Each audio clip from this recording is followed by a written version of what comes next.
राम राम जी। तो अनुमान प्रमाण में ये जो है लास्ट पार्ट है, तीसरा पार्ट। ठीक है, इससे पहले दो पार्ट जो हैं आ चुके हैं।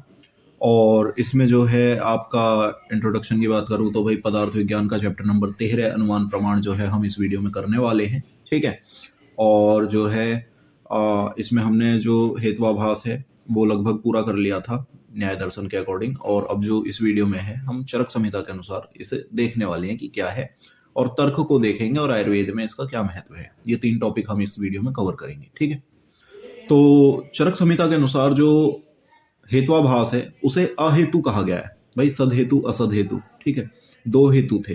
तो जो असद था इसमें क्या है, दोष युक्त था। अब इससे सही अनुमान नहीं लगता था, आभास मात्र हो जाता था या कभी कभी अनुमान भी नहीं लगता था, तो इसलिए जो है इसे हेत्वाभास कहा गया। इसी हेत्वाभास को चरक संहिता में अहेतु कहा है, अहेतु। ठीक है, तो क्या है इसमें जो है चरक संहिता में अहेतु के तीन प्रकार बताए हैं। पहला है प्रकरणम, ठीक है, दूसरा है संशेषम, ठीक है, और तीसरा है वर्णेशम। ठीक है, प्रकरणम, संशेषम और वर्णेशम। तो अब सबसे पहले प्रकरणम की यदि हम बात करें तो जो हेतु और पक्ष है जब वो सेम होते हैं, जब हेतु और पक्ष सेम होते हैं और उसकी वजह से जो है हमें जो है सही अनुमान नहीं लग पाता, तो उसको क्या कहते हैं, प्रकरणम अहेतु। ठीक है, तो इसमें जो एग्जाम्पल है वो आएगा शरीर से भिन्न आत्मा है। ठीक है, शरीर से भिन्न आत्मा नित्य है। इसकी यदि हम एग्जाम्पल की बात करें तो शरीर से भिन्न आत्मा नित्य है क्योंकि वह शरीर से भिन्न है। शरीर से भिन्न आत्मा नित्य है क्योंकि वह शरीर से भिन्न है। तो यदि हम यहां बात करें हेतु साध्य और आपके पक्ष की, तो गौर करो एक चीज कि जो आत्मा है, आत्मा के अंदर एक गुण है, क्या है, नित्य। आत्मा के अंदर एक गुण है नित्य, और पक्ष के ऊपर होता है साध्य। अग्नि पहाड़ के ऊपर जल रही है, अग्नि घर के अंदर जल रही है, तो मतलब कि जो आत्मा है, ठीक है, वो तो हो गया पक्ष, जो नित्य है वो हो गया उसका साध्य। और आत्मा जो है वो नित्य क्यों है, पहाड़ पे आग जली है क्यों, क्योंकि धुआं दिख रहा है ना, क्योंकि वो शरीर से भिन्न है। तो यहां शरीर से भिन्न जो है ये क्या हो गया, ये हो गया हेतु। ठीक है, तो इसका एग्जांपल ये हो गया भाई कि आपका यही कि शरीर से भिन्न आत्मा नित्य है क्योंकि वह शरीर से भिन्न है।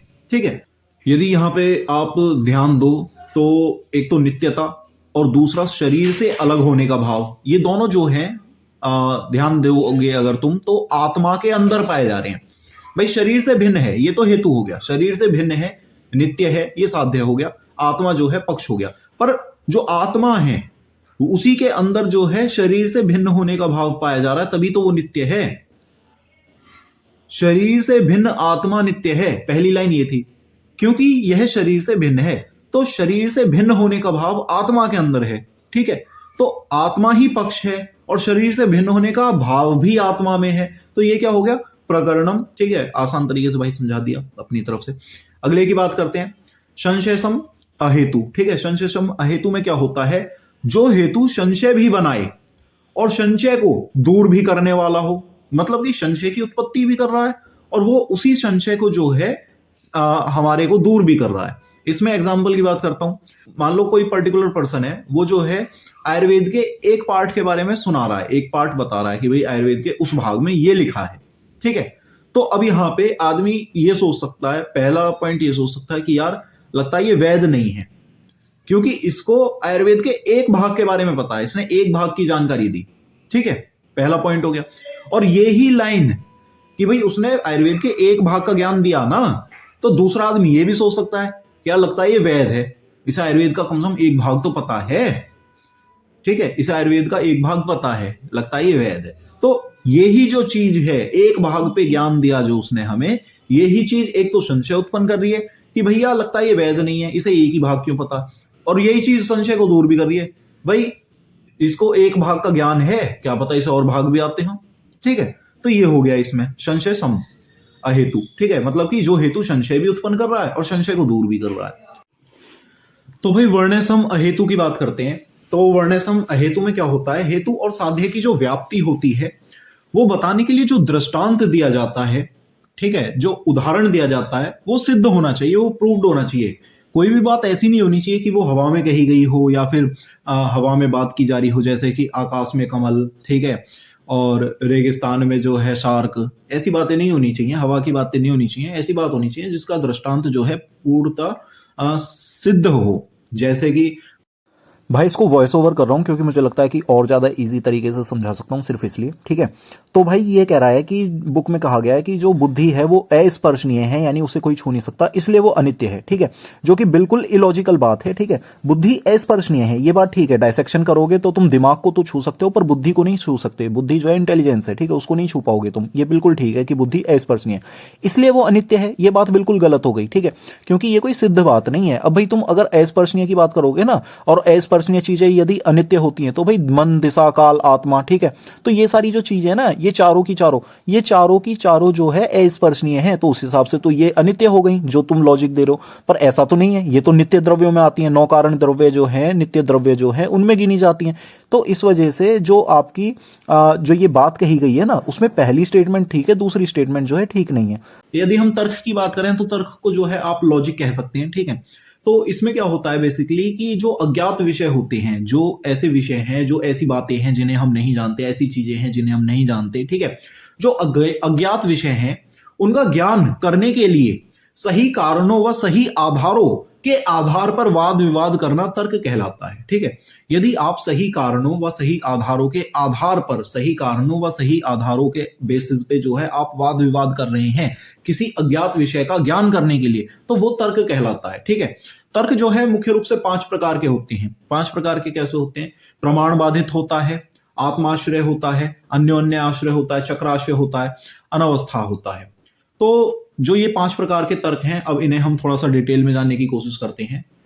सबसे पहले जो आता है वो आता है प्रमाण बाधित। प्रमाण बाधित तर्क क्या होते हैं कि जो सामने खड़ा हुआ व्यक्ति है उसकी बात को गलत या असंभव सिद्ध करके अपनी बात को सही दिखाना। ठीक है, जो सामने व्यक्ति खड़ा है उसकी बात को तो गलत दिखा दो और अपनी को सही दिखा दो, तो ये क्या होता है? प्रमाण बाधित। ठीक है, अपने प्रमाण के आधार पर अपने जो आप जो दृष्टांत दोगे या जो आप एग्जाम्पल दोगे या जो आप प्रत्यक्ष ज्ञान कराओगे, उसके आधार पर जो है सामने वाले की बात को जो है असंभव सिद्ध कर देना। ठीक है, अपनी बात को सही सिद्ध कर देना। ठीक है, सामने उपस्थित व्यक्ति की बात को, ठीक है, असंभव सिद्ध कर अपनी बात को सही दिखाना क्या कहलाता है? प्रमाण बाधित तर्क। ठीक है, इसमें क्या एग्जाम्पल आ जाएगा? एग्जाम्पल आ जाएगा भाई कि अगर आग ना होती तो धुआं कहां से आता? भाई बिल्कुल सही बात है, आग ना होती तो धुआं कहां से आता? अगर कहीं पे आग जल रही है तो कोई आदमी है, हम उससे कहें भैया वहां आग लग रही है, वो कह रहा है कि क्यों? हम कहते हैं भैया धुआं निकल रहा है, वो कहेगा धुआं निकल रहा तो आग लग रही है। तो सिंपल सी बात है, अगर आग ना लगी होती तो धुआं कहां से आता? सोच रहे तू फूक रहा वहां सिगरेट है, तो ये हो गया क्या? आग ना होती तो धुआं कहां से आता? यानी कि सामने वाले की बात को जो है तुमने गलत सिद्ध कर दिया, अपनी सही सिद्ध कर दी। दूसरे यदि हम एग्जाम्पल की बात करें, कामला ना होता तो आंखें पीली कैसे होती? यदि कामला ना होता, सामने वाले आदमी को जॉन्डिस ना होता, ठीक है, पीलिया ना होता, तो भैया उसकी आंख पीली क्यों होती? अगर उसकी आंख पीली है तो मतलब कुछ तो गड़बड़ है। तो ये हो गया। इसके बाद यदि हम दूसरे की बात करें तो दूसरा आता है आत्माश्रय। आत्माश्रय में क्या होता है कि किसी की बात को सिद्ध करने के लिए उसी का सहारा लेना। ठीक है, किसी की तुम बात सिद्ध करना चाहते हो, किसी चीज को तुम सिद्ध करना चाहते हो, कोई बात तुम सिद्ध करना चाहते हो, उसको सिद्ध करने के लिए तुम उसी चीज का सहारा ले रहे हो, तो ये क्या कहता है? आत्माश्रय। आत्माश्रय मतलब आत्म मतलब स्वयं, आश्रय मतलब अपने ऊपर आधारित। ठीक है, तो आत्माश्रय किसी बात को सिद्ध करने के लिए उसी का सहारा लेना। जैसे कि ग्लोय जो है ज्वर है, ग्लोय क्या है? ज्वर है।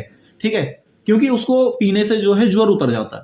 अब तुमने जो है ग्लोय को ज्वर कहा, क्यों कहा? क्योंकि उसको पीने से ज्वर उतर जाता है। मतलब कि तुमने अपनी बात को सिद्ध करने के लिए सहारा भी ग्लोय का ही लिया है। ग्लोय को ही तुमने ज्वर बोला और ग्लोय को सिद्ध करने के लिए जो है ग्लोय का ही तुमने सहारा लिया है, तो ये क्या कहलाता है? आत्माश्रय। ठीक है, इसके बाद तीसरा आ जाता है अन्योन्य आश्रय। अन्योन्य आश्रय में क्या होता है? दो वस्तुओं को एक दूसरे के आधार पर सिद्ध करना। दो वस्तुओं को एक दूसरे के आधार पर सिद्ध करना। ठीक है, इसका जो एग्जाम्पल की यदि मैं बात करूं तो ऐसा आता है कि भैया कि जो ईश्वर की सत्ता है, क्योंकि ऐसा जो है वेदों में लिखा है, और वेद गलत नहीं हो सकते मेरे भाई, क्योंकि वेद जो है ईश्वर की रचना है। अब तुम एक बात बताओ, ईश्वर की सत्ता है, वेदों में लिखा है, ठीक है, वेद गलत क्यों नहीं है? क्योंकि वे ईश्वर ने लिखे हैं। तो यहां पे जो है ईश्वर की सत्ता को जो है सिद्ध कर रहा है वेद, और वेद गलत क्यों नहीं है? वेद गलत नहीं है, इस बात को सिद्ध कौन कर रहा है? क्योंकि वो ईश्वर की बनाए हुए हैं, ईश्वर ने लिखे हैं। ठीक है, तो ये क्या हो गया? अन्योन्य आश्रय, मतलब कि एक दूसरे पर, अन्योन्य मतलब एक दूसरे पर आश्रित हैं, ठीक है, सिद्धि के लिए। तो उसके बाद आता है चक्राश्रय। चक्राश्रय में क्या होता है भैया? चक्राश्रय मतलब होता है भैया, सिंपल बताता हूं, वस्तुओं का एक दूसरे पर आश्रित होना, ठीक है, वह एक का सहारा लेकर दूसरी बात को सिद्ध करना, ठीक है। दो वस्तुएं, दो वस्तु जो है वो एक दूसरे पर जो है आश्रित हैं और तुम किसी एक का सहारा लेकर दूसरी को जो है सिद्ध करते हो, ठीक है। अब जैसे कि मैं एग्जांपल दूं, इसमें क्या है, तुम मान लो कोई आदमी है, वो कह रहा राजेश उठ, ठीक है, राजेश उठ, राजेश उठ। अब यहाँ पे भाई एक बात ये आ गई कि यहाँ पे एक तर्क ये हो जाएगा कि भैया कि शायद वो सो रहा है, इसीलिए उसको जो है कोई कह रहा है कि राजेश उठ। पर अब एक बात बताओ ना, उसने बोला राजेश उठ, ठीक है, तो राजेश उठ ऐसा भी तो हो सकता है कि भाई वो सो ना रहा हो, क्योंकि जब व्यक्ति सोता है तो उसकी जो ज्ञानेंद्रिय हैं वे अपने कर्मों को त्याग करके, ठीक है, पूर्ण जो है विश्राम की अवस्था को प्राप्त करती हैं, जिस वजह से वो किसी भी विषय को ग्रहण करने में असमर्थ होता है। और यदि वह ग्रहण करने में असमर्थ है किसी विषय को, तो वो सिर्फ इतना बोलने पे कि राजेश उठ कैसे खड़ा हो सकता है? ये तो असंभव सी बात है ना। मतलब कि ऐसा हो सकता है कि वो बैठा हुआ है और किसी आदमी को उसको अपने साथ ले जाना है, तो वो कह रहा है राजेश उठ, समझ रहे हो? तो यहां पे ये बात हो गई। तो सिंपल सी बात ये है कि भैया राजेश उठ में जो है दो तर्क हो गए, एक वो सो रहा है उसे कोई उठा रहा है, पर ये बात तो थोड़ी सी अनलॉजिकल लग रही है ना, क्योंकि भाई अगर राजेश सो रहा है, उसको कोई उठा रहा है, तो राजेश उठ सिर्फ इतना थोड़ी बोलेगा, उठाने के लिए तो उसको हिलाएगा डुलाएगा, अभी बार बार बोलना पड़ेगा। क्योंकि जब कोई आदमी सोता है तो उसकी जो ज्ञानेंद्रियां वो अपने विषयों को त्याग करके जो है पूर्ण विश्राम की अवस्था में होती है ना, वे विषयों को ग्रहण ही नहीं करती, मतलब उसके कान सुनेंगे ही नहीं आसानी से, ठीक है। उसको सुनाने के लिए उसको थोड़ा मूव करना पड़ेगा हल्का फुल्का, ठीक है। तो ये हो गया। अब इसमें क्या है, ये चीज निकल के आ गई कि भैया राजेश उठ का मतलब ये है कि राजेश कहीं पे बैठा हुआ है, तो उससे कोई आदमी कह रहा कि भाई अपने साथ ले जाना चाहता होगा, तो कह रहा कि भैया राजेश उठ। अब जो इसका पांचवा आता है, पांचवा क्या है? अनवस्था। अनवस्था में क्या होता है? अनवस्था, अनवस्था सबसे आसान है मेरे भाई, इससे आसान कुछ मुझे मिला नहीं इस किताब में। अनवस्था में क्या है? जब किसी तर्क का अंत कहीं नजर ही ना आए, जब तुमने कोई ऐसी बात कह दी जिसका कोई अंत ही नहीं है। अब मान लो मैं तुमसे पूछ लूं कि भैया तुम्हारा परिवार इस धरती पे कैसे आया, तुम्हारा पूर्वज कौन है, ठीक है। तो अब तुम कहो भैया मेरे से पहले मेरा बाप था, मैं कहूं उससे पहले उसका बाप था, उससे पहले उसका बाप था। अब ना तो बाप चेंज हो रहा और ना उससे पहले चेंज हो रहा, बाप वर्ड भी सेम है और उससे पहले भी सेम है, ये चीज खत्म ही नहीं होगी। उससे पहले बाप था, उससे पहले उसका भी बाप था, उससे पहले उसका बाप था, उससे पहले उसका बाबा था, ठीक है, उसका बाप था, उसका बाप था, ऐसे चलता ही रहेगा, ये खत्म ही नहीं हो रहा मेरे भाई। अनवस्था, अनवस्था मतलब अनवस्थित है, स्थित, एक स्थिर नहीं है कोई। ये जो तर्क है ये ऐसा है कि इसका कोई एंड नहीं है, ठीक है। तो अब इसके बाद जो है इसके अप्लाइड की बात कर लेते हैं, अनुमान प्रमाण के। भैया बहुत लंबा चैप्टर हो गया है अनुमान प्रमाण के। यदि हम क्रियात्मक दृष्टि से उपयोगिता की बात करें तो भाई जो दोषों के कर्मों का ज्ञान जो है हमें अनुमान से होता है। हम अनुमान ही तो लगाते हैं कि भाई इसके शरीर में रूक्ष आ रही है तो जरूर वात बढ़ गया, ये अनुमान ही तो और है क्या, ठीक है। फिर दूसरा आ गया अवस्था पाक जो होता है, इसका जो ज्ञान है वो भी अनुमान से किया जाता है। अवस्था पाक में क्या होता है? तीन अवस्थाएं होती है, मधुर अवस्था, ठीक है, मधुर अवस्था, अम्ल अवस्था और कटु अवस्था, ठीक है। अब भाई कोई आदमी उसने खाना खाया, उसको नींद आने लगी, तो हम ये सोचेंगे ना कि भाई इसे नींद आ रही है, आलस आ रहा, मतलब कि इसके शरीर में जो है मधु अवस्था चल रही है, कफ की वृद्धि हो गई है, जरूर फेन की उत्पत्ति हो रही है, जिस वजह से इसको जो है आलस आ रहा है, ठीक है।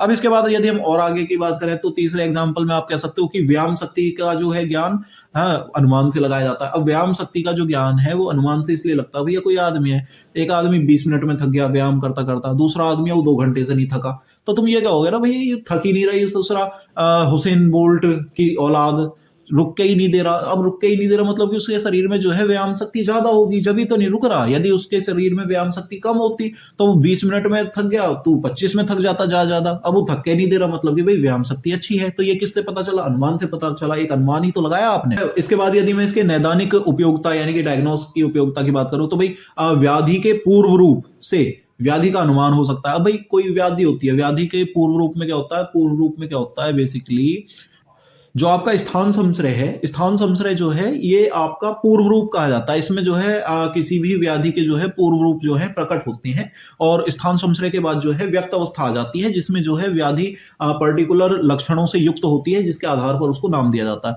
तो व्याधि के पूर्व रूप से व्याधि का अनुमान लगाया जा सकता है। अब भाई किसी के अंदर पूर्व रूप आ रहे हैं, किसी के अंदर दाह हो रहा है, किसी के अंदर दाह हो रहा है या किसी के अंदर रुक्षता आ रही है, तो पहला अनुमान तो ये लग सकता है कि भैया ये जो रुक्षता है ये वात की वजह से है। दूसरा अनुमान ये हो सकता है कि भैया जरूर हो सकता है कि जो अग्नि है, अग्नि का शोषण गुण बढ़ गया हो जिसकी वजह से रुक्षता आ गई हो। अग्नि के यदि आप बात कर रहे हो तो डायरेक्ट आप इनडायरेक्टली जो है पित्त के ऊपर जा रहे हो, ठीक है। तो ऐसे जो है एक अनुमान के बेस पे आप ये लगा सकते हो कि हाँ भाई सामने जो आने वाले टाइम में इसको कौन सी बीमारी हो सकती है, ये भी जो अनुमान के आधार पर लगाया जाता है, ठीक है। इसके बाद यदि मैं बात करूं मूत में अगर किसी के यानी कि सॉरी मूत्र में यदि किसी के जो है चींटियां लगने लगे तो आप ये अनुमान लगा सकते हो जरूर इसके जो है प्रमेह हो गया है, ठीक है। इसके बाद यदि कोई आदमी है अच्छा खासा है तगड़ा सा, वो 2-3 दिन बाद मिला आपको, ठीक है, वो एकदम पतला होता जा रहा है, अचानक से किसी आदमी के शरीर में जो कृशता आती है वो उसके शरीर में क्षय रोग यानी कि जो धातु है धातु क्षीण होती जा रही है, इस चीज को जो है दर्शाती है। तो इसका भी एक अनुमान लगता है कि जरूर इसको क्षय हो गया है, इसके शरीर में जो है क्षय रोग की उपस्थिति है जिसकी वजह से इसके शरीर में जो है लगातार पतलापन होता जा रहा है, कृशता आती जा रही है, ठीक है। अब पाचन शक्ति जो होती है, पाचन शक्ति के आधार पे जो है आप अग्नि का अनुमान लगा लेते हो। अब कोई आदमी है उसने भाई अच्छा खासा खाया, घी तेल दूध दही घी, ठीक है, और 2-2 3-3 कटोरा भर के पी रहा है, ठीक है, और उसके बाद जो है सुबह को उसका जो है नॉर्मल पेट साफ हो गया, उसको किसी प्रकार की दिक्कत नहीं हुई, दस्त नहीं लगे, तो आप सोचोगे भाई इतना सारा खाया था इसने और ससुरे ने सब पचा भी लिया, तो मतलब कि इसका मतलब है इसकी जो अग्नि है वो अच्छी है, ठीक है। यदि मैं इसकी चिकित्सा में उपयोगिता की बात करूं तो भाई जो संप्राप्ति होती है, संप्राप्ति किस बेसिस पे बनती है? अनुमान के बेसिस पे बनती है ना भाई। हम उसमें पूछते हैं तुम क्या करते हो, कैसे करते हो, कहाँ जाते हो, ठीक है, सुबह का रूटीन क्या है, शाम का रूटीन क्या है, चीजें जान ली हमने। उसके बाद हमने अनुमान लगाया अच्छा ये जो है रूक्ष आहार खा रहा है, ज्यादा व्यायाम कर रहा है, रात में जग रहा है, इसके शरीर में वात वृद्धि हो गई है इस वजह से, ठीक है। तो ये जो है संप्राप्ति जो है टोटली बेस्ड होती है किस पे? आपके अनुमान पे। उसी तरह से जो आपका पथ्य और अपथ्य का निर्धारण है, ठीक है, वो भी जो है अनुमान पे बेस्ड होता है। अब कोई आदमी है वो कह रहा है कि भैया मुझे जो है दूध पीता हूँ उल्टी हो जाती है, जब भी दूध पीता हूँ उल्टी हो जाती है, 4 साल हो गए डेली कोशिश करता हूँ दूध पीने की, उल्टी हो जाती है, तो मतलब कि भाई जो दूध है उसके लिए अपथ्य हो चुका है किसी कारणवश, ठीक है। तो जो दूध है वैसे कोई अहितकर आहार नहीं है, दूध तो सर्वश्रेष्ठ आहार है, पर इवन देन उसका जब शरीर उसको एक्सेप्ट नहीं कर पा रहा तो मतलब कि दूध उसके लिए अपथ्य है, ठीक है। तो ये जो है टोटली अनुमान के बेस्ड पे होता है सब कुछ, ठीक है। इसके बाद यदि मैं और आगे बात करूं तो जो आपका शेषवत पूर्वत और सामान्य दृष्टा है, ये जो है ट्रीटमेंट में भी यूज होता है। ये 3 टाइप थे ना अनुमान के, अनुमान शेषवत पूर्वत और सामान्य दृष्टा, जिसे आपने भविष्यकालीन भूतकालीन और वर्तमानकालीन कहा था चरक संहिता में, ठीक है। न्याय दर्शन ने जो है इसको शेषवत पूर्वत और सामान्य दृष्टा कहा था, ठीक है। तो इसमें क्या है बेसिकली इनका जो यूज है वो ट्रीटमेंट भी किया जाता है, ठीक है।